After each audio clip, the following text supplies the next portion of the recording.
Good morning, good afternoon, good evening to everyone on the discussion this morning. It is entitled Placemaking, a City Leaders Discussion, and today we're so fortunate to have some real gurus or people involved in what is placemaking in the real world. And I think this session is exciting to me. Our group was talking before the actual call started that there's a lot going on with placemaking. I think it's been around for decades, maybe for centuries, really, in the real sense of the word. But now I think city leaders, businesses, governments around the world are more engaged in saying, how do you make a place attractive? How do you make a place feel like where people are proud to live and work and visit? And I think it's so I think there's a new awareness, I guess, is my introductory comment about this. And I will welcome comments from anyone watching the panel discussion or questions. So we'll do that. But we'll start off with introductions, and then we'll move into sort of some specific questions about what's going on in placemaking in different cities around the world. I'll first introduce Nadine Vitar Shaheen. She is a urban planner, a strategic advisor from Dubai in the United Arab Emirates. Nadine, welcome. We're so happy to have you on this call. It's been years since you and I first met in Dubai. I guess a lot has changed there, so we'll look forward to hearing about that. I'll also, and my pleasure to introduce Alan Dooley. I met Alan not too long ago, last year at the Smart City Expo in Barcelona, and was so excited to find out not only that he's the head of digital strategy for the city of Limerick, the City Council of Limerick, Ireland, but even more, Alan, I was impressed with your excitement about the opportunity to create new innovation and new excitement around the city of Limerick because of a very special event you have coming up. So, well, and probably for other reasons as well, but I will let you explain all about that in a minute. Thank you for being with us, Alan. Thank you. And finally, Julia Pak. Julia has been so gracious to join our panel sort of at the last minute. We had another panelist named Paul Ogard, who was the CEO of Ogard Consulting in the UK. And I'm afraid COVID has claimed one of our participants. I think he's okay. I mean, he's definitely okay. They haven't claimed him, but he's on the mend. He's fine. But he reached out to his, I guess it's a placemaking collective. And I'll let you talk more about that, Julia. I'm Paul's colleague from a steering group of the Placemaking Collective UK, which is a leading regional placemaking network, and also like a little sister of global placemaking movement, Placemaking X. So we're a loose collective of urbanists, urban economists, designers, engineers, property experts. So basically we research and disseminate best practices and place-based solutions from cities and places across the UK. So but my day job is associate in the planning and advisory team at WSP, which is a global design and engineering firm, and I sit in a team of brilliant economists and designers, and I myself coming from property investment and development background. We work with cities on their town center regeneration strategies, tackling difficult challenges of bringing life back to cities in the most sustainable way. Wonderful. Well, thank you. And both Nadine and Alan, I want you both to elaborate on the introductions I just made. So I'd like to start with a positive question. I feel like there's ways in which we could be concerned or wondering what's happening in the world, especially, with this convergence of crises that we've all experienced, from the pandemic to political divisiveness to income inequality. I mean, there's so many tough things in our environment today that I think we're all more aware of. But on the positive side, I want to know, and Nadine, I'd start with you if I may, what changes, what, in terms of urban space, and so much is going on in the United Arab Emirates in general, but specifically in Dubai, what positive things are you seeing in terms of what the awareness of not just the government, but the sort of the ecosystem of players that have changed and are changing Dubai for the positive? What's your sense of all that? And please elaborate a bit more on what you do in Dubai. Hello, thank you, Sandra. I am advising local authorities and governments in UAE, in the Gulf, Middle East, Africa, India, and also now Saudi Arabia. I'm currently in my day job, I'm advising United Nations Development Program on Sustainable Urban Development and their portfolio for the Saudi Arabia, now that we have Vision 2030. And of course, in Dubai, I'm advising on strategies that are really contributing to making the city implement its 2040 plan. Now, I want to talk about, I think, placemaking in more strategic perspective, because I think it was really misunderstood for the past decade. It was misunderstood of being only focused on public spaces and really narrowed down definition of what placemaking could be. And I'm referring here really to public policy. And in public policy, we have a whole field of place-based urban policies that are now being investigated more in depth. And in particular for Dubai, if you want me to focus on one of the cities I worked on, because I'm working also on multiple cities in my region, MENA region, there are four things that are extremely important. The first one is the Dubai 2040 plan, which has really taken place in a more broader perspective. How we can transform the districts and the neighborhoods into a 20-minute neighborhoods all over the metropolitan region. But it also aligned with another aspect that is extremely important when we talk about place-based policy, which is also how we can make our districts more innovative. So we talk about innovation districts, we talk about entrepreneurship, we talk about clustering, and it links back really to local economic development basics. And that's very important, the link between place and economic development. And it's not only because I'm becoming more sensitive to how we define bringing life back into cities. I think it's not about the back into, it's more about what is in there, and we make it happen in a more broader sense, bringing more actors into that space. And that's what Dubai, I think, in its third dimension is doing a lot. So we have a lot being done in terms of the connection between place and culture, the connection between place and creative economy, the connection between place and especially women entrepreneurship and social innovation and urban innovation. And last but not least, what is resilience without place? So maybe I set up very broad principles, but I'm happy to dive into them as we talk, and linking back to also to other cities in the region.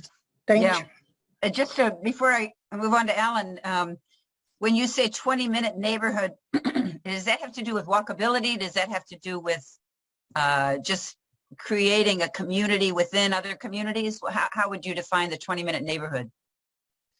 How I defined it is more into local economic development. How the urban plan that was approved for Dubai, which is Dubai 2040 plan, it defines the 20-minute neighborhood into 3 layers. The first layer is, of course, mobility.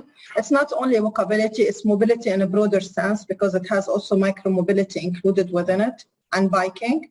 Second one is accessibility to community services and facilities, because this is part and very important for inclusive urban growth. And I think the third one, which is yet to be seen, is how we can make also housing, employment, and retail all together clumped up in a way that there are actually, because I'm very critical about the 15-minute city concept. I don't think Yes. it be related to regional planning. So it's not coming from that perspective. Yeah, good. Well, I'm always up for new ways of looking at how we're, not only how we're talking about it, but what how are we defining it? So thank you for that. Alan, I want to shift to you for a minute, and what positive things are you seeing, and how are you reshaping what's going on in your part of the world? And tell us more about your background, by the way. Yeah, sure. Thank you, Sandra. So I'm relatively new to public service, but I've come from 25 years in the private sector, big corporate America, US financial services, nearly entirely all software, but I've gone through the peaks and troughs of digital transformations over the years. And I think here in Limerick, where you can see behind me, which way am I facing? This way, the castle. We're very fortunate in that one of this is King John's Castle on the banks of the River Shannon.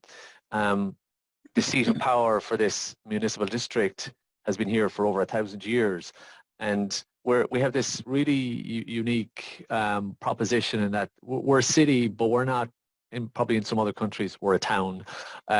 We're big enough. We're big enough to have meaning and international presence, but small enough to actually be able to get things done.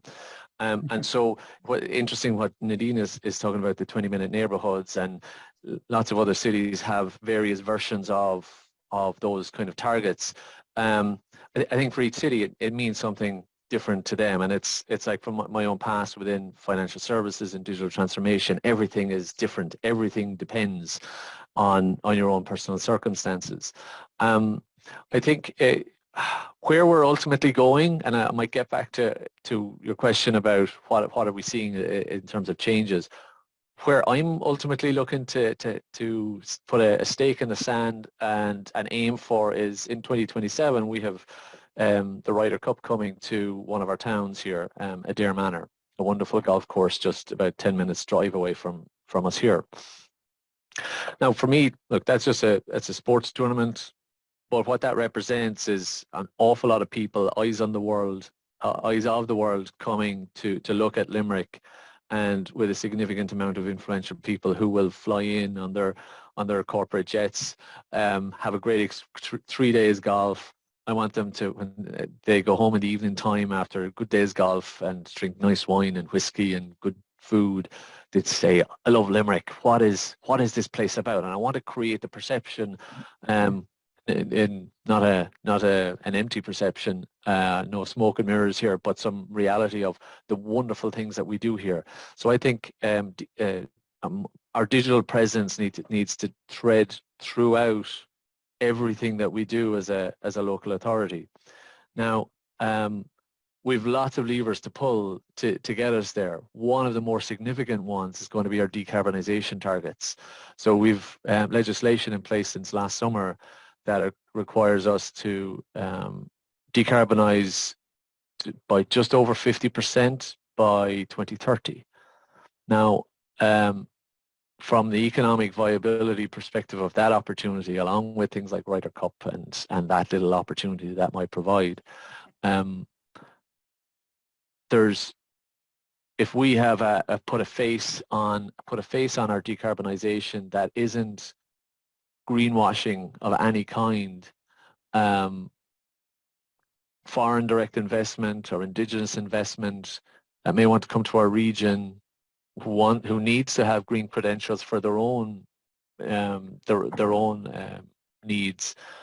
I want Limerick to be the place where they come. Now, in terms of what have we seen over the last while, I think obviously like every town and city in the world, COVID has changed a lot. I think there's a greater appreciation for what placemaking means. Even the actual spaces themselves. For example, just last summer we opened up what we call a greenway, which Ireland back in the 1950s used to have railways all over the country to every part of every corner of the countryside. And and they ultimately closed, but the lines are all still there. And so we've been turning those slowly into greenways for cyclists and walkers that go through the wonderful parts of our countryside. So one we opened up nearby here we get about 1,000 people per day using it just for recreation. Now it's not a transport corridor. Maybe for some it is, but it's a recreation corridor. Elsewhere in the suburbs, we opened up another greenway between various housing developments, and it's just changed how people view their surroundings. We're also investing significantly in active travel infrastructure to create cycling pathways around our city, which we hope, and we have a lot of work to do to encourage people out of their cars and onto bikes, so that they start making different journeys. And something you said too, Nadine, about policy making is something we're akin to, or we're very we acutely understand.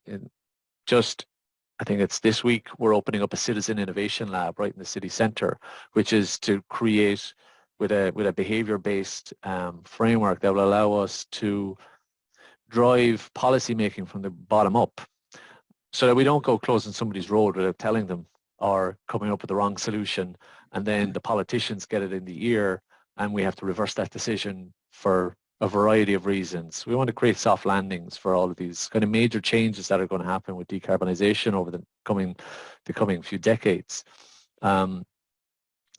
I think, look, the opportunities are immense. I feel from a digital perspective, I have that unique opportunity to thread my way through it all and influence, provide the environment from a public sector body to create the environment for innovation, which I think is absolutely required. Yeah, I do too. And it's interesting to hear you talk about it. For those that are listening in, the Ryder Cup is a very famous, I don't know how many years old, important golf tournament. And I think as you pointed out, there are many reasons just beyond that big event to think differently about how, what is the place that Limerick is, and what are the characteristics, the qualities, the values. I talk a lot about brand image for cities, but it's beyond that, I think. And in my work in personal cities, we're seeing that a lot of city leaders and sort of a new coalition of players are working together to rethink this. And so, Alan, just pushing on a little bit of what you said about decarbonization, is this sort of a collective plan to decarbonize, not just putting people on bicycles in a more beautiful way, but what are the businesses doing? How is the city of Limerick really going to decarbonize, do you think? Complex question, and I think there are the low-hanging fruit. There are just understanding, where do we get our supplies from? Have they travelled across the world on a container ship, or can we source more locally? There are those relatively easy ones, and even how people, with the kind of cars that people are buying and the incentives to maybe go to electric vehicles, but replacing every combustion engine with an electric vehicle isn't really the solution either. It's changing behaviours, and we've discovered through European funded projects that was focused on decarbonising old Georgian buildings, and essentially trying to turn our old Georgian building stock into positive energy blocks, so they would produce more energy than they consumed. Right. You would think that might be just a matter of insulating the buildings, putting solar PV on, and that'd be it. But we're discovering that there are complexities that we couldn't ever have envisaged. So to answer your question, I think it all depends. And so this is why I think with our Citizen Innovation Lab that we're putting together, we will discover what those challenges are piece by piece, and have the people who are at the coalface of dealing with those challenges help us come up with the solutions, which we hope then, in collaboration with another entity that we're building here that will be open in middle of April, a digital collaboration centre, kind of like an accelerator for small businesses, but something we don't already have. Many other cities do have this. But we'll connect our citizens and small businesses together, so that the idea from the citizen may turn into a business, and we'll help them grow their business. We'll give them the tools and the places, the office space that they need to do that. Right. I think it's really complex. I think it's really, really complex. And I'd say many cities, probably including our own, will get to 2029 and we realize we are way behind and we haven't really appreciated the enormity of the task. Yeah. Well, and that really, I think, paints a picture for anyone that's involved in placemaking to understand that these are not simple solutions, even in moving to micro mobility in a more positive way. I mean, I think some of this is just, as you say, complex, complicated, but involves, I think in the smart cities, it involves a huge coalition of players. So it sounds like you're doing that. And I think just one last comment on it. I think one of the levers that we have to pull, especially if we're part of the European Union, is to use European projects to do that innovation, because it can be very difficult to justify out of your normal budget means to justify things that are a bit different or that may not work, because you have to have certainty when you're spending taxpayers' money. You need to have certainty of outcome. And that's not always the case for these innovative pieces of work that we all have to get on with. You're right, right. Well, we're definitely living in an uncertain world, increasingly uncertain, I think. Yulia, I'd like to turn to you. What positive changes have you seen in your work, and what are the elements of the positive changes that people listening to this conversation could really take away and use probably in their community? Well, Nadine and Alan both already touched on some of the most important themes that are shaping this relationship between communities, public and private sectors. And I just to reiterate on Nadine's point about the placemaking being not just better public spaces or better spaces between buildings and inside buildings, but it's actually a lot about cooperation, coordination, and alignment of public, private, and community agenda. So in the UK, we see a very positive response from both central government and the local authorities, district level, as well as from community players, not communities such like local business associations, enterprise partnerships, and everyone with a kind of stake in community and prosperity of places. There is a lot of, obviously, a lot of funding that is going towards making, creating new infrastructure to help people move, to help to open up new opportunities for jobs, to create jobs with a focus on the knowledge sector in particular, and also towards improving of the quality of public sector realm. So in terms of like some of the positive changes that kind of stand out for me is that private sector is increasingly embracing and becoming much more kind of open-minded and much more interested in new concepts of placemaking and kind of, for example, bringing in creative spaces for arts and culture in the residential-led or mixed-use projects, which previously was considered a very risky and kind of not the most, obviously, income-generating part of development. But this is increasingly recognized as an essential part of creating the right mix of users. So there are housing, there is commercial, but also there are places for people to play, to interact, to enrich, the life with arts and culture and have access to community and to arts. So what else? There is a very strong focus throughout, like all kind of the ecosystem of placemaking on the quality of public space and the importance of green and blue infrastructure and biodiversity, which also I think connects with what Alan shared about the Limerick strategy. Yeah, very good. It's interesting. I feel like I've been involved with cities for over 20 years, and this idea of better places to play, Yulia, that you just mentioned. I mean, let's get the excitement back in a city. Especially some of the cities that were so ravaged by COVID, and businesses closed and cities shut down and people couldn't go out, and now I think there's a sense of recovery. I mean, I know it sort of stops and starts, but Julia, in regard to places to play, do you think that people are getting more creative about, and as you say, more open-minded, more understanding of the value of that? Do you think that's happening? Yeah, I absolutely see that happening. So I think, if anything, COVID actually helped communities become stronger. So it really straightened these horizontal connections in communities. And ironically, after being locked down for so many months, people are, I think, much more keen to interact in a very in different ways and more more creative ways.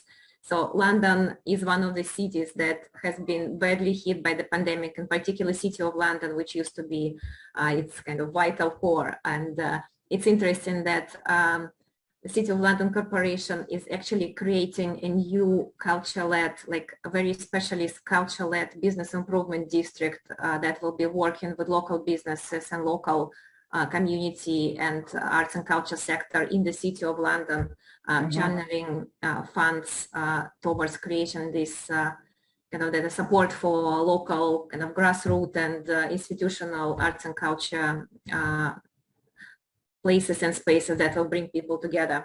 Yeah. Well, now that we can be together again, I guess at some level. I want to shift gears a little bit, and Nadine, I turn to you again.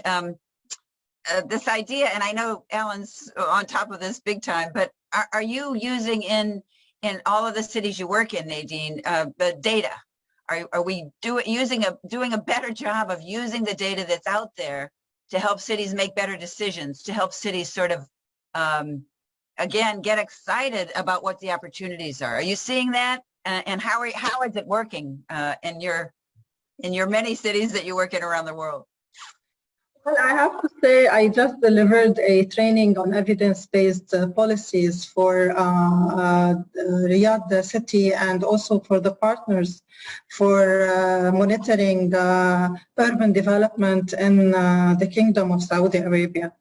As part of that training, I mean, I have to say that evidence-based policies are continuing to grow in importance. Now, why it is more important now more than ever? Because we are now having digital tools where we can have a place-based look. When I say place-based look, place-based data collection, place-based data analysis, and basically on a neighborhood and district level. And that's very important. For example, if I want to talk about resilience, we all talk about resilience on a city level, but resilience on a community level, as you can see in COVID-19, was especially important because we started recognizing we have green inequality. Not all communities or districts or neighborhoods have the same access to green spaces. We also noticed that because of COVID-19, we also have housing stocks in different neighborhoods. So there is a lot of interrelationship between resilience and a neighborhood outlook on a place-based data. The second thing that is extremely important, which I see it's a fusion between digital storytelling and data. We are now using digital storytelling to actually advocate for certain policies, to actually bring more substance and more arguments in front of the policymakers, like Alan has said, that they need to use their public budgets. So data can be a story to actually push for these place-based policies. When I talk about inclusive cities for children, in the Arab region, 35% of our population is young people below 25 years old. So when we talk about inclusive spaces in terms of people with disability, you need to study what does this mean. Is it inclusive on a district level? And third, and that's very important, entrepreneurship in a city cannot be thought of on a city level. It has to be taken down to a district level, because in districts where we have research centers, innovation centers, universities, where we have certain ecosystem, we realize that the potential for some sectors to innovate is more. If I take, for example, the experience of Riyadh in its new digital district, or I take Dubai experience in terms of its Dubai media internet city ecosystem. If I took, Silicon Oasis is one of the smart districts in Dubai, and it's now becoming, in the Dubai 2040, the hub for tech. Multiple cities, each city has its own story on how we can use data. Last thing, sorry, I have to talk about this because this is so important. Data is not only generated by the public sector. We need to think of data as a currency that could be generated by the private sector, that could be generated by the community. So we need to think really into innovating our data processes. And in the workshop I have given, there is so many examples of open data observatory where data is collected by the residents of the city in terms of air quality, in terms of resilience, in terms of social sustainability, and so forth. So these are my 3 points on data and place-based policies. Yeah, great answer. Thank you. I want to ask a little bit more about that. First of all, I guess my experience over the years is that cities are getting smarter about using their data. In other words, they would collect it and it would go nowhere. They wouldn't do anything with it. And I guess the idea that there would be some open source kinds of sharing of data from the private sector, I think that's still problematic, depending on what we're talking about. But I wanted to get an example from you, because you said resilience is not at a city level, it's at a community level. I guess it's at both. But when you talk about resilience at a community level, can you give an example of where you're seeing that happen? How are living in a community in a small town or even a regional, province, if you will, what's happening? How am I, as a citizen of anywhere, finding ways to contribute to resilience? Okay, now you get me into trouble because each one of us define resilience differently. Of course. I'm going to focus on resilience from my work as a sustainable urban development advisor. I know some environmentalists, they can define it differently. Urban resilience, have multiple aspects. Let me focus on one of the aspects that Yulia has mentioned, which I do totally agree with her, the blue-green infrastructure interface, because that's so important for all our cities. In a temperate climate, we have the issue of storms. In the cold climate, we have the issue of flooding. In the hot climate, we have the issue of quality of water quality. But also when we talk about India and Southeast Asia, it's about air quality. So blue-green infrastructure help us actually weather many disasters and many environmental disasters. How can citizens contribute to that? Well, there are one of the examples I can give is how we can use urban gardens and urban agriculture as a way to bring a sense of belonging and meaning to the community, so they can actually maintain their gardens and actually think of their gardens as assets, not as liabilities that needs to be transformed into buildings. That's one of the aspects where place-based policies can play in urban resilience. The second aspect, which is mentioned in almost evaluation of good resilience efforts, like in Japan or in most of the disasters that were faced, the post-evaluation proved that community networks are one of the most important indicators of a successful disaster management and disaster recovery. So community networks, what is better than place? So what is better than we monitor our collective spaces on a district level to see what are our community networks, In case of disaster, how will the community communicate with each other? What sort of facilities they will have access to? Are we going to train the community on disaster recovery management plans, or are we going to leave it only to the public authorities to do so? So there are so many questions that could be answered on a district and neighborhood level when it comes to sustainable development, and especially climate change and the environmental aspect of urban resilience. Yeah, good point. I feel like there's a need to engage more directly, the people that live and work in these places, as opposed to just the private sector or the public sector, saying, oh, we know what you want, we know what you need, and we're going to design it. There should be a much more different kind of coalition involving everyone at some level. Alan, what's your take on digital technology and transformation, and where is Limerick going with? It sounds like you're developing all kinds of centers and places where digital technology can thrive and really help to reshape decisions and activities. Is that happening? That intention is there for sure, and we're putting the pieces together.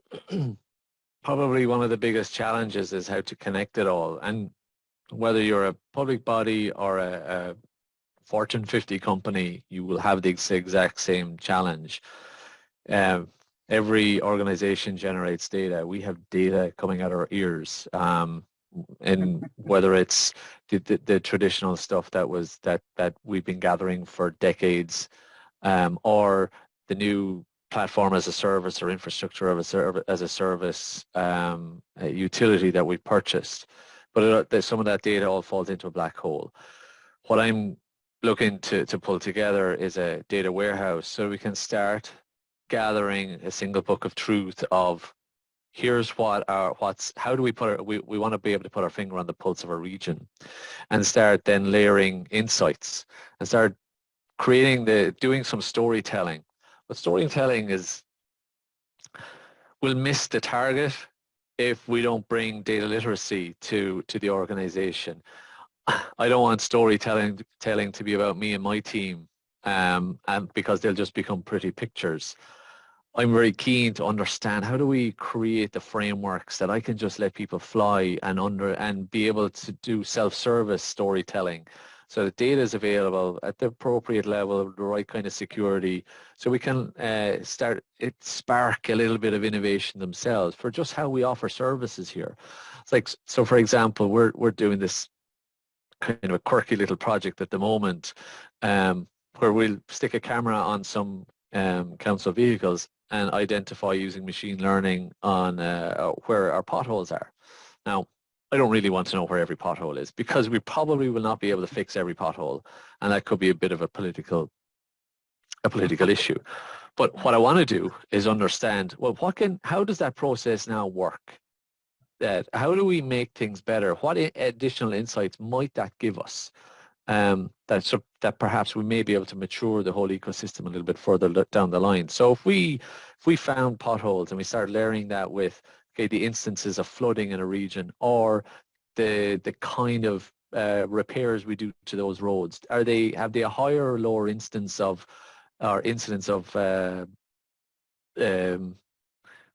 potholes getting generated because we've done things in the wrong way? So data is something that I think is difficult to deal with.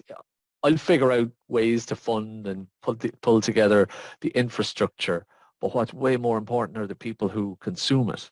Now, we have certain elements of citizen science here as well. That project I mentioned previously, where we're trying to turn our old Georgian building stock into positive energy blocks. One of our partners in the project is providing little smart meters that drive the building's energy usage to a dashboard, which we will use to help influence other building owners. Because with old Georgian buildings, it can be very difficult to address or to get other building owners to invest in their buildings, because it's so difficult. These are not modern buildings. There are fire restrictions. There's what's the term? because they're old, we can't change them that much. Right. It's so there, huh? yeah. So those difficulties are there, but we need people to invest in the buildings to address dereliction and vacancy within our city. So how do we'll show improvements from these willing other citizens to help the ones who are not investing in investing. So it's like there's no shortage of data, but it's what we do with it. That's what I'm really keen to try and solve. I'm not interested in building the field of dreams and hoping they'll come.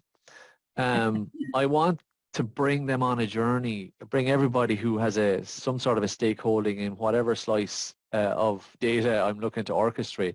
I want to bring them on the journey so I can let them off and do it themselves, because we look after way too many things within a city to handhold everybody. So I'm looking to kind of create this environment internally here of empowerment and try and pick and choose the right enterprise architecture from a software perspective that enables that. Yeah, great. Well, I'm going to quote you, we have tons of data, but it's what we do with it that matters, especially as it helps people. I had a cynical guy who worked for me many, many years ago who hated writing requirements documents for for pieces of software that we had to build, and he used to call them write-only documents, in that nobody ever read them. Nobody read them. And that he didn't quite understand the value of that kind of documentation. Right. But I think data can be the same thing, and I don't want to be bamboozled or be attracted to the nice shiny thing, the lovely graph. It's got to have meaning. It's got to have value. It's got to do something that's specific to our region, and not necessarily when we look across the world, and Dubai is a wonderful sort of skin on their smart city infrastructure. That may not work for us. So it's not a copy and paste job. I think we have to figure ourselves out. Absolutely. First and foremost. Well, I think it gets back to the real ideas around placemaking. It's not just the physical space at all, and it's certainly not just the data infrastructure, but it's it's the character of the place, the qualities that define your area, the values that people of Limerick have. So I think that's really, it's probably ingrained, and now you have to maybe extract it to make better use of it. Yes, but in the technology world lexicon, people, process, and technology is this trilogy of an ecosystem. For everything to work well, all of that trilogy needs to work well. Right. Because within this council and many other municipalities, we were operating at 1,000 miles an hour, juggling lots and lots of balls at the same time, and there is always a default position where to ensure success, you'll do what you did yesterday, or in the same way. Right. I'm looking to try and find ways to sort of turn the kaleidoscope a little bit so that we achieve outcomes with going about things in a slightly different way. And that's a journey for people culturally to bring about data literacy, to bring technology to first and foremost. So just an analogy of financial services. Banks and insurance operators view themselves as banks and financial services companies first, and the technology was a service that was offered to them. Those companies are now viewing themselves as technology companies, right, that happen to provide the service, because the technology is the big enabler there. And that's I won't quite get to that level of parity, but we'll certainly work towards it, and if people see the value of technology in achieving their outcomes, because with decarbonization, the workload is going to go through the roof for everybody. The complex challenges we won't have encountered before. So I think us embracing technology in the right way at the right time, designing it in the right way at the right time, will help us actually achieve the kind of scale that we need to. Yeah, I'm very confident about that, listening to you. It's interesting too, isn't it? I have friends in the automotive industry. They're no longer in the automotive industry. They're in the entertainment industry. With all especially with autonomous vehicles, there's you don't have to worry about driving and getting around. You can just watch your TV screens. So I guess the world is changing pretty rapidly. Yulia, I want to turn to you about this data question, though, and ask get your ideas about how data is being used, and perhaps, as Alan alludes, how is it being used differently, and what are the, I'd like to give advice to the people listening to this discussion. What are the recommendations you might have about how to better use data, and to, as Alan says, tell that story, let that be maybe the foundational piece, but expand it to, hitting real people in real cities and real communities. Well, as one of the enablers of placemaking, I think definitely data can be used to inform data-driven design for better user experience. So, for example, I think in quite a few public parks in the UK and elsewhere, I know in Singapore they already done that. So there are sensors that collect data about how and which places are utilized, how often, what people do there. So that can then be used by architects and planners in designing much more kind of the spaces that are much more fit for purpose, because the way that we interact with our places and buildings are changing, right? Right. But I actually wanted to elaborate on another point that Alan mentioned about bringing people on a journey. And here data platforms can be extremely powerful. I talk about digital engagement first and foremost. So it really accelerated with COVID for obvious reasons, but even before that, using digital platforms as a tool for community and stakeholder engagement and consultation, it has, started to become kind of commonplace almost, at least in the UK.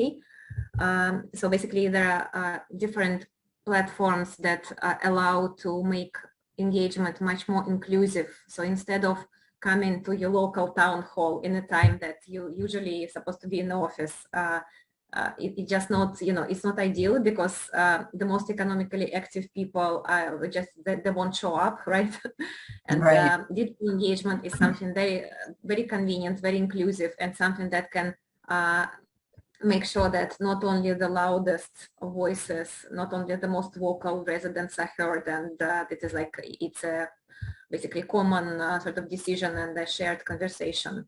So that has been used very successfully to inform various local policy decisions, local plans, transport infrastructure projects. I mean, lots of really good uses for this technology.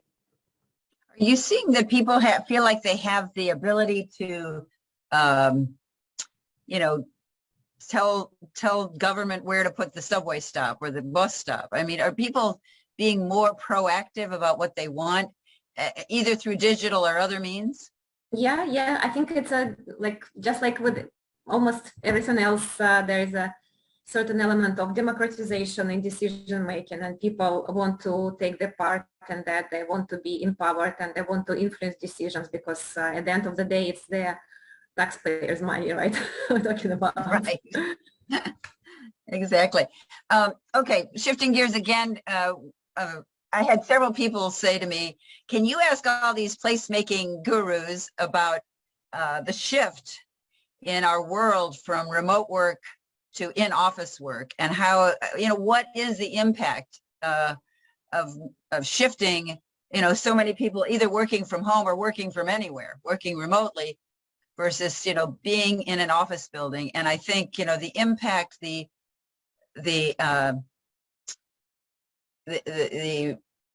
effects from people not coming into offices and not using cities has huge implications for, the success of cities all over the world. And I wonder, Nadine, I'll turn to you again. How do you see that shaping up, and who's making the decisions? Who owns this, and who should own it? And let's see, what else do I want to ask you? I mean, it's like our world is completely flipped, and maybe future tense, it's going back to a different kind of balance. I have people say, well, when are we going to get to the new normal? And I said, I'm not so sure I like the old normal, but I think there's an opportunity for for decisions to be made. How do we work now, and where is that happening? Who owns those decisions? What do you think? Well, first and foremost, I don't think that our attitude towards remote work is universal. I think each age group and each certain sector have different ways in which they will be viewing remote work. Let me give you an example. In creative industry like urban design, urban planning, master planning, where you need teams to brainstorm together, I have seen multiple ways in which they need to get together digitally, but the face-to-face is still sometimes important, especially when you have workshops with multidisciplinary teams. However, for example, for other sectors where, especially software development or technology, where some of the activities are actually can be done on one's own, technology companies are more flexible and going totally to remote. I think I want to ask the question from a local economic development perspective, because really this is where my interest is now. So I'm going to take you through that, because I have been following up the World Economic Forum saying that jobs will be cut because of the fourth industrial revolution, and that the fourth industrial revolution is going to cause some of the jobs to actually be eliminated. But at the same time, as Corona started invading the developing and the developed world, we started seeing actually the emergence of new types of jobs. And I have to tell you, I sometimes read jobs title on LinkedIn. I don't know what they mean. So there's a new breed of jobs. So who is in control? Personally, I think this is not a question I can answer, because we have different waves at the same time. The fourth industrial revolution coming, wiping some of other jobs. The technology advancement coming and wiping some of the jobs. Some sectors are innovating on their own. And you have the fourth wave, which is well-being. You know, mental illness is becoming a pandemic. Especially with COVID-19, well-being is becoming one of the most important factors, and we are even seeing in the US and some developed countries what we call the Great Resignation. People are resigning from their jobs. They want to have a more flexibility. So it's a very complicated ecosystem. So as a city advisor who advises local leaders and federal ministries and national authorities on how they can actually work on these job issues, local economic development is struggling because your real estate revenues based on commercial space are either dwindling if you have a problem with hybrid work, or now companies need to actually redesign their office space because they need to talk about biophilic environment, bringing more play into the environment. I agree totally with Yulia on this will to play into their work environment and so forth. So there's a lot of advances on that aspect. The second thing in local economic development is, if we have, like the Arab world, a population with less than 25 years, how many jobs we need to create for them? Well, I think the answer from the Arab world is coming. We are going to let them create their own jobs. So as Alan is actually very much into the right track in their council, accelerator labs are everywhere. People are really, governments, local authorities, public sectors, even at UNDP, the Saudi office where I work, we have an accelerator lab for the SDG, because we have realized that this is the way we need to create the new jobs of the future. Now, my biggest worry is not that. My biggest worry is the metaverse, because I am seeing, I have a friend of mine who invested hundreds of thousands of dollars in a real estate in metaverse, digital real estate. And he thinks that he can get his employees to actually come to that office because the future employees of the people who are now 14 and 15 years, they're going to use the metaverse to go to work. They're avatars. They don't even want to show up, neither hybrid nor face-to-face. So that's the biggest worry for us as city leaders and the policymakers and advisors. How we can, because, real estate investment is one of the main revenues of the past century for cities. So we need to think about economic development in that sense. I hope I answered the question. You gave many answers, to tell you the truth. And actually, I'm so glad you brought up some things, first of all, about well-being, because I think that's a big part of placemaking that, that sort of has for years been under the radar. And now COVID, I think, if you're going to talk about a positive result of COVID, I think it's really it pushed the need for us caring about that to places where we live and work.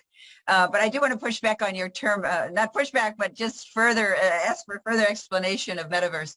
I think we're seeing it more and more, and there's more and more confusion about what it is. So what you're saying is that this colleague spent hundreds of thousands of dollars on a metaverse real estate, and people will participate in it as avatars, not even as, talk about a lack of authenticity. Where is that going, Nadine?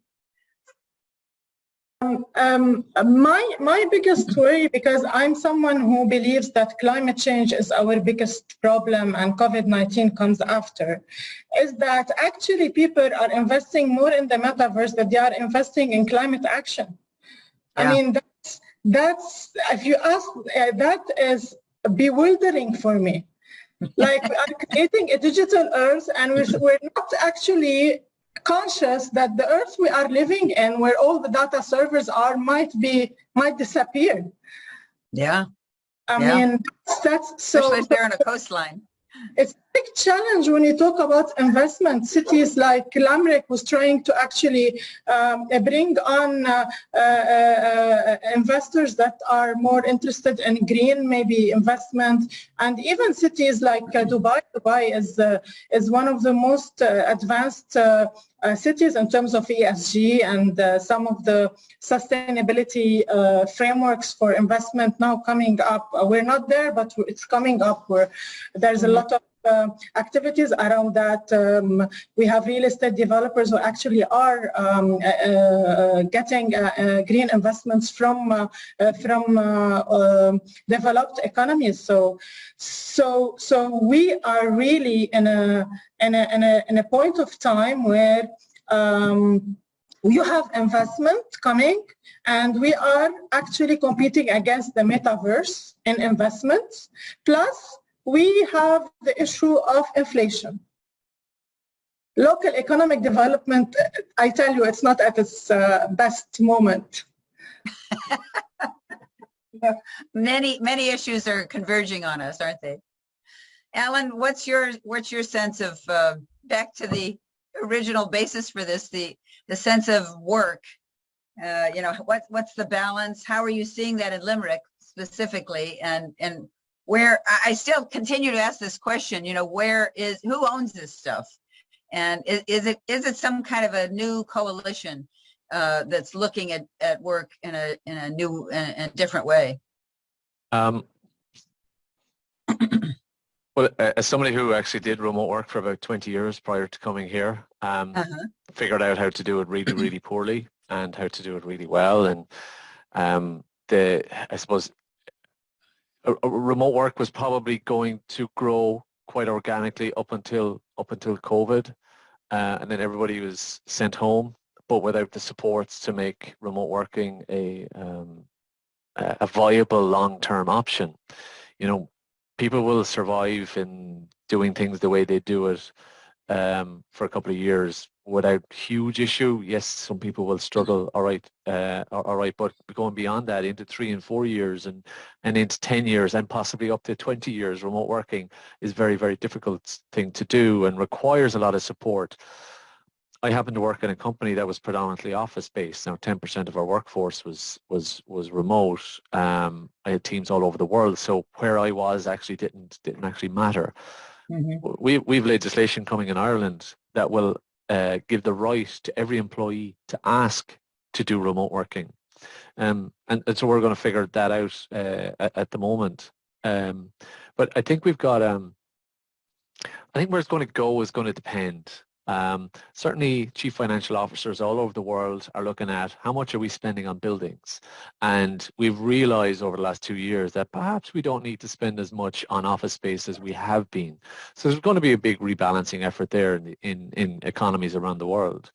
But there's, for the long-term viability of organizations, remote working will only be it if they put in the investment to make remote working work extremely well. So for the most, there's lots of office jobs, desk jobs that you can work on a call like this and do your collaboration either synchronously or asynchronously remotely. But you need to have that ability to have fun with your colleagues. You need to create the relationships. You need to be able to connect at regular cadences. Some companies are phenomenal at it, and their frameworks like demonstrate this really well. Like Shopify are very, very good. HubSpot, very, very good. Mm-hmm.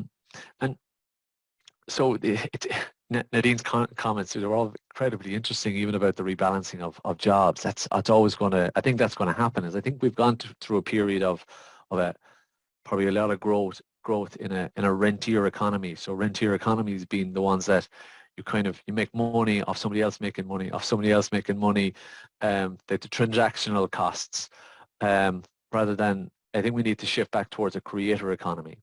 Now, even take technology as an example. We spent decades maintaining technology that was built, but we're in this really accelerated technology space now, where it's becoming a bit of a creator economy. One of the things I'd love to see for Limerick is that we become a creator economy. This is where things start, and the rentier comes afterwards. So I think there will always be rebalancing. Think about the people who used to light the gas lamps in our cities. That at some point when electricity came, those jobs moved on. So I think we have to be resilient from an employment perspective, that you may move careers several times over your lifetime. But I think as we bounce back from COVID, there will be a pendulum shift from all remote to let's get everybody back to the office, and then there will be financial rebalancing there, because look, there is the great resignation, Nadine, that you talked about. There is a war on talent. There are not enough people for the jobs that we have currently. Software engineering is a particular problem. There just aren't enough software engineers. There is work ongoing for new concepts called mod ops to allow the marketer or the accountant or the social media manager or whatever to build their own software products, but without having to understand what goes on underneath it, just with the real acceleration of low code, no code infrastructure. All of that will come. But us as a city, we want to be able to attract those people. So why would somebody come here to Limerick when they could live, in the sunny south of France to do the exact same job and just jump on a plane to come do those social interactions? So we have, I think where we have a responsibility is ensuring that there is adequate broadband infrastructure to allow us to have a very smooth online interaction. Make it a nice place to live and bring your kids up in. You aren't buried in traffic. You aren't buried in pollution. You aren't. You feel there are the blue-green spaces to play in, and this is what bringing it back to placemaking. If we give people a great quality of life, they're more likely to come and live here. I know. I don't know if this is still the case, but Spotify were offering their employees the ability to work anywhere in the world on their San Francisco salaries. So how do we attract that sort of a salary here to our economy? It's look, the war on talent is very real, and remote working has to play a part of the future, but I think it'll swing over and back until it finds its right cadence and the right fit over probably the next decade or more. I don't think it's going to happen overnight. Right. Definitely not happening overnight. So interesting to hear your idea about making a creator economy. And I think it's putting more of a, more of a responsibility, if you will, on individuals to take action. And I guess, the great cities, the great regions of the world can help people use that power for themselves. I mean, I hope there's, more of an action toward that. Seems like it's going to happen. I think it's inevitable, and it may be just up to, it's going to happen somewhere. There's such an urge for new everything, even the economy that's going to grow out of the metaverse, and the ultimate end goal of the metaverse may not be for the online digital space. Like, do we need a metaverse to have a meeting like this? Maybe we don't. Maybe there's benefits, but there's going to be an economy that'll build out of there. It'll be up to us. How do we create economic vibrancy in our city region, so that people have an ecosystem that they can spark innovation and create something new that hasn't already existed. I think that's the big challenge, because I think it's going to happen somewhere. So we're all probably competing against each other in a way to attract that talent here. Yeah, absolutely. Yulia, what's your take on this remote work versus in-office work versus the metaverse versus what's happening in the air, especially in the UK and London? I mean, I think the city was hit pretty hard by especially small and medium enterprises that really shut down. What? It's bouncing back. Yeah, it's bouncing back. Oh, good. Yeah. Well, tell us. Yeah. So we're not that worried about metaverse yet. Probably we're not as advanced. Still more. Yes, but obviously the shift from desk-based, office-based work to more kind of distributed remote work is a major theme that is impacting on so many aspects of socioeconomic development in the country. Obviously, during the pandemic, and this is still an ongoing trend, a lot of people move towards coastal areas, those who don't have the pressure of having to commute to London or to bigger cities. Another important driver is very ambitious infrastructure improvement projects, new railway lines, new routes like Northern Powerhouse or High Speed 2, which will connect London with the north of the country. It will basically, I don't remember, it was like 40 minutes, some ridiculous time to take for a journey from London to Birmingham, for example. So there are a lot of still uncertainty whether this will open up London job market for people who live in Birmingham or vice versa, and how that's going to impact on the average income levels or salary expectations in London and in Birmingham. So this is still, a little bit kind of gray area, but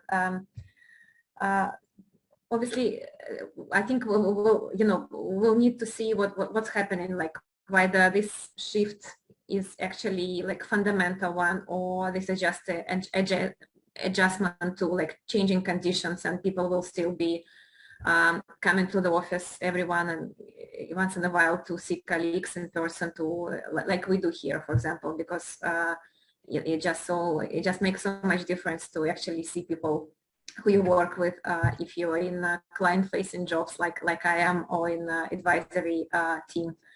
But yeah, I guess it varies. Maybe I should think about metaverse. I will look it up, Nadine. I've been reading a lot about it, but it's sort of like blockchain, Bitcoin, metaverse. These terms. My son actually said, "Mom, aren't you investing in Bitcoin yet?" And I said, "Not yet." It's a bit too late. I just want to comment on the metaverse. Sorry. What did you say, Nadine? Sorry. just want to comment on the metaverse issue is that now some cities are, digital twins. I guess everyone on the call, they know digital twins.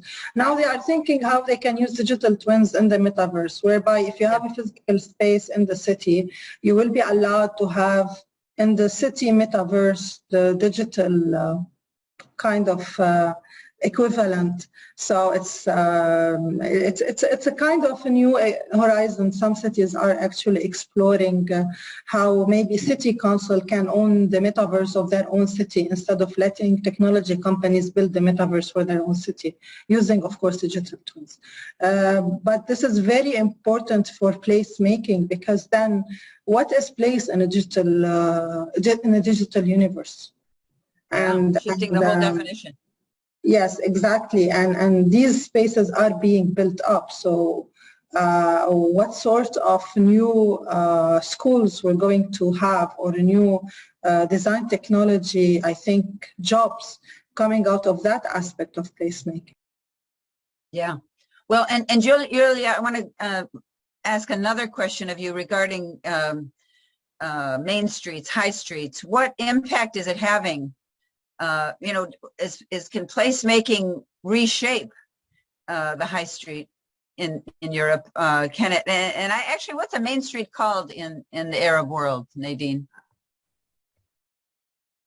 We don't have main street. Some people use high street, but for us, we don't have an Arab translation.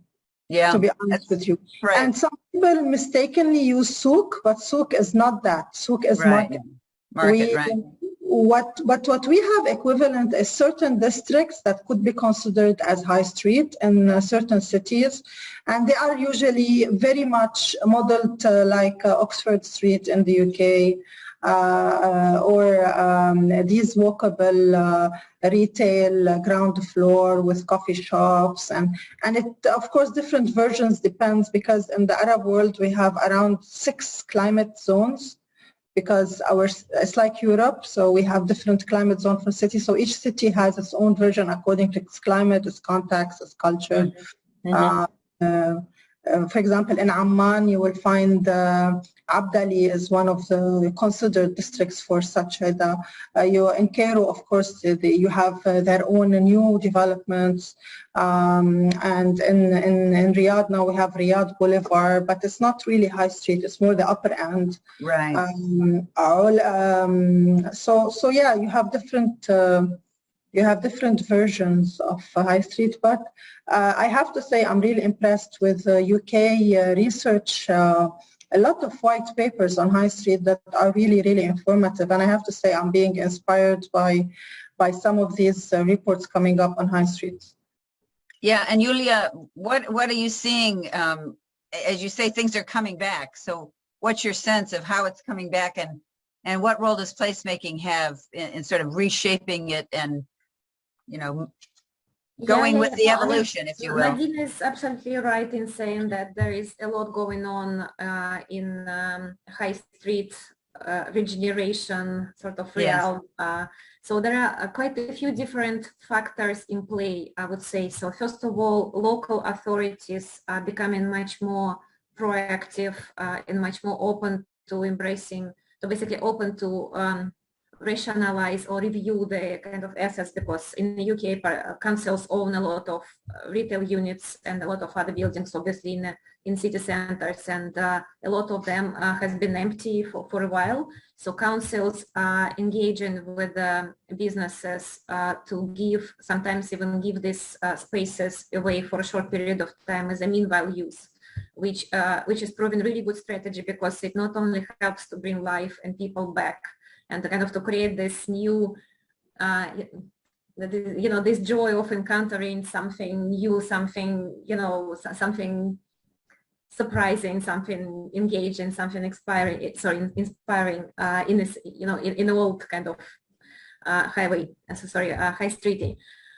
So some of these meanwhile users are commercial, like pop-up stores, and some of them are community-led. For example, in Brighton, which is like a medium-sized town, let's say on the coast, which is quite popular and has been a hub for creative and cultural industries. The council works with local creative industries, local kind of third sector organizations to open these underutilized spaces to local artists, writers. There is one space that has been taken by for the period of 6 months by a local writer who will set up a bookstore and will run poetry readings and just literary events for community. So it's just a good example of how this can be delivered without really, I mean, it doesn't take much for a council, just a few empty units, but the impact is absolutely incredibly positive.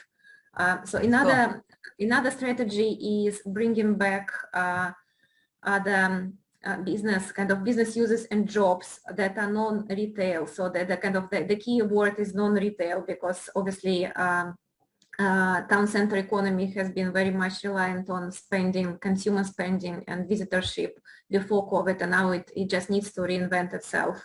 There are uses like healthcare, both NHS, which is a state kind of healthcare organization, and private healthcare, wellness, all kinds of yoga studios, family, infrastructure that are cropping up in town centers. On a kind of national sort of strategy level, in the new leveling up white paper that has just been released this week talks about relocating, the possibility of relocating major civic functions to smaller towns to use these underutilized assets, and also to allow people much more flexibility in choosing their place they work and live, which can also be a very positive factor. That's great. Well, two things, Alan. One is that I want to get your sense about the high streets, and specifically in Limerick, how you're reshaping it, or how it is reshaping itself, perhaps. But we had a great question from our colleague Jill Smith, and she says, how do you see the impact on the trades, such as electricians, plumbers, other work groups that have to be in person, if you will, and are they finding digital jobs more or less attractive? I mean, I'd like you to talk about that, especially as it pertains to all the construction, all the work you're doing or planning to do in Limerick. It's a really good question. I think there will always be people who might be attracted to a job inside, maybe a less physical job. Over the years, I've hired bricklayers, sound engineers, folks who on the side became software developers, and I took a chance on them, and they became superstars on my team because they really, really wanted to do this job. But just yesterday here in Ireland, the government of Ireland announced an €8 billion retrofit package. So as we go towards decarbonisation and the rising costs of fuel, whether it be oil, gas, or whatever other fuel source you use, if most of that heat goes out your window or out your walls or through your roof, the carbon taxes that will ultimately come along will just break our economy. Yeah. So we're looking to have 500,000 homes retrofitted by 2030.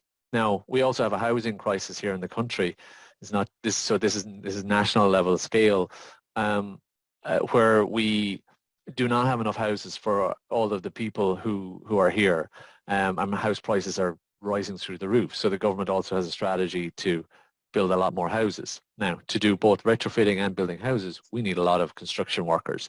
So in our schools, there are subjects, and only just last night I attended my own school's information session on subjects to pick for his leaving cert, so that the secondary school final exam. And there are subjects there for engineering and construction, and there is major efforts ongoing to reintroduce not just the older kind of the trade apprenticeships, but newer trade apprenticeships associated with things like cybersecurity and hairdressing and whatnot. So there's a real national effort to funnel people into all of the jobs, not just the traditional trades. We have an immense need for all of them. And not everybody's built to be a software developer. Not everybody's built to cut hair. Some people, their sole goal in life will be to build a house or build a bridge or build a road. You know, so there's something for everybody out there. I wouldn't have any concern about remote working taking over anything here. I think those jobs are going to be there. In terms of Limerick, the interesting thing I think as our economy has kind of opened up again is we've had an incredible bounce back, probably pent up demand. I think that the country's tax receipts for January were several billion beyond what we had expected. So there's some companies did not, or some small and medium enterprises did not survive COVID, possibly because for a variety of reasons they were unable to operate for 2 years. And there's only so long a string there can be to keep you going until you open up again. A lot of people will find themselves in debt as a result of being shut down for so long. But many others have, and as this sort of creator economy starts to grow, we'll find places, we'll have open units for people to go into. I think we're fortunate though, we have an organization in the country called the IDA, the Industrial Development Agency, that works extremely hard around the world to attract investment into the country and start. They will group our industries in particular parts of the country. And one of our struggles is that we don't have enough office space, and even industrial space for some places. So it's, or for some companies, I should say. In terms of the activities that we would do from a policy perspective, we're going through the development of our city and county development plan. So this is a plan that that industry and citizens will work towards for the coming number of years. One of the things that will form part of that is our changing of development levies. So for builders who are building houses, for example, we'll be making it cheaper to build and invest in the cities rather than out in the countryside. So again, towards decarbonization, focusing people to live in the cities rather than out in the countryside will reduce our carbon emissions for how people have to get their goods, travel to school, travel to work, and whatnot. So if we make it more enticing for investment to happen within our city, a lot of the other economic impacts will come as a result. So we've taken a very particular decision to reduce our development levy fees for our city, to have this city and town-centric first viewpoint, and that'll have a ripple across a lot of the other parts of the economy too. That's very cool. That's pretty aggressive. You're gonna make things happen that way, I think. I think so. It certainly there's a little bit of resistance to it. We've had it passed by our elected members, but certainly with some resistance. I can understand the difficulties in folks who live out in the country and they want to build a house next to where they grew up. It's not an ideal, in terms of the big picture, they're not ideal outcomes. So possibly restricting people's ability to build in an unsustainable way is our goal here. Yeah, and although you say it's aggressive, I think it's a bit of it's a light touch. So it's trying to influence behavior for the years to come. New directions. Yeah. You're right. Well, we just have a few minutes left, and I hate to have these sessions without sort of some takeaways. What should the people listening to this conversation take away, and how could they use it to improve their place or at least contribute to placemaking? We've heard lots of fascinating terms. I feel like it's a whole new language in some ways. Beyond resilience and sustainability, this creator economy that Alan mentioned, the metaverse that Nadine mentioned, the whole idea of figuring out digital engagement that Yulia talked about. I feel like there's a whole panoply of new ideas and new energy. And I certainly hope there is. So that's sort of my takeaway here. But I'd like for each of you really, I think we just have a few minutes left. It's, yeah, well, we have 1 minute per person here. Yulia, we'll start with you. What's your, a couple key ideas if you were going to recommend to the average person, any of us just walking down the street of our city or our town, just 2 ideas that you'd recommend that people consider as they're trying to make our places better places. Right. So the average person probably get to know your neighbors, engage in local volunteering activities, speak to people on the streets, smile to them. I think that's, already something. I love that. There's this whole push in some cities around the world about kindness and compassion. And, really, I mean, there's lots of problems. There always have been lots of problems, but maybe we can, shift this local idea that I think all of you share. Nadine, what's your sense of that? I have many keys for people to be engaged, but I'm going to talk from my experience because I'm working more on with city leaderships and public policy level. I think that first and foremost, city leaders need to understand that placemaking is not something you put after the development plan is finished. It has to be part and parcel as you start your local economic development plan, and place is a local economic development tool. It's not an urban planning tool only. So I encourage all city leaders to know the range of policy tools they have in place-led policies: tactical urbanism, placemaking, place-based policy, clustering, area-based development. We have more than 120 tools of place-led policies that can be used. Second, if we use place as a local economic development tool, I do agree totally with Ellen that we are contributing to a sustainable future because we can use it to decarbonize our economy. We can push the local level more. We can reduce the CO2 emission from transport if we go into neighborhood levels. So it's very important that we link any place-led policy to sustainability strategies and smart city strategies if we have one, because these intersections are very important for innovation and for resilience for any cities. Last but not least, governance. We need coalitions of partners and stakeholders in the city to make place-based and place-led policy making happen.